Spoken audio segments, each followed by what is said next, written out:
I think the statistic is it's actually over 1/3 of young people who don't vote.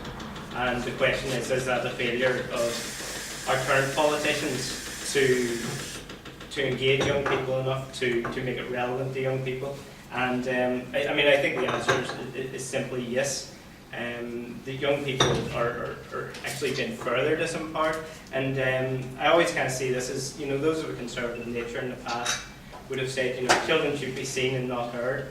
It's got worse, as abhorrent as that idea is. It's now, not only should children not be seen, but we don't want, or not, children should not be heard, but we don't want to see them either. We don't want to see them, they're banned from our shopping centres. Most entertainment events they're excluded from because they're under 18, and the alcohol industry has done a fantastic job of making sure almost every venue in the country is licensed. I mean, bar the sort of the small cup of wine, church is still fine for under 18s, but it's one of the few sections of society where young people are actually allowed in without it being accompanied by an adult. And if you're a teenager, you generally, it doesn't do much for your street cred to have to go out with your mum for a night of entertainment.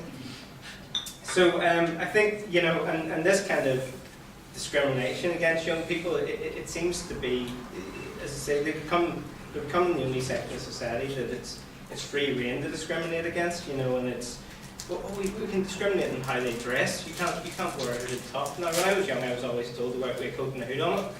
Now, and now it's, well, no, if you've got a hood, I'm sorry, you can't come in.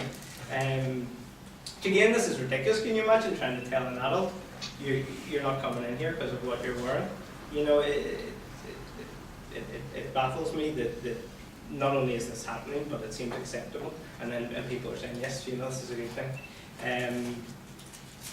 So I think how do we counter this? How do we get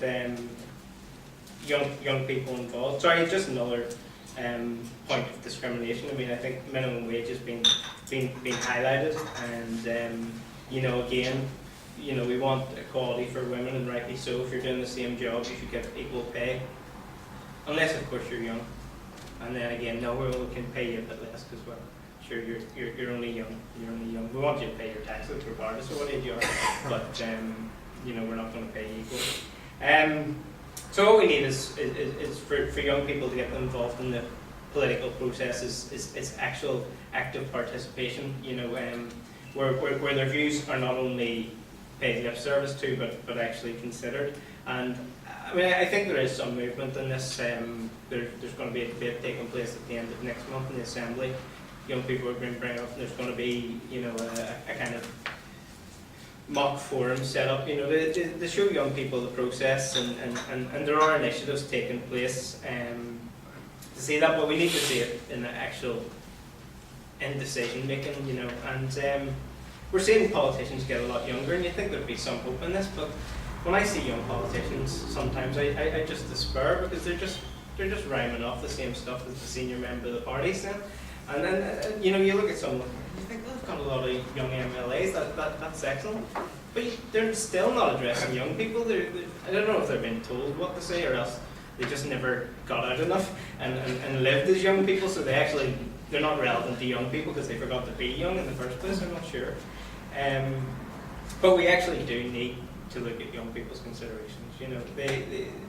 The UN Charter of the Rights of the Child says that children should be actively involved in the decision making that affects them. And of course that makes sense, because there's no point, adults, particularly of the older generations, so I hope I'm not being ageist in myself, saying what they think is good for young people. We'll hold this event for them, but I don't want them here.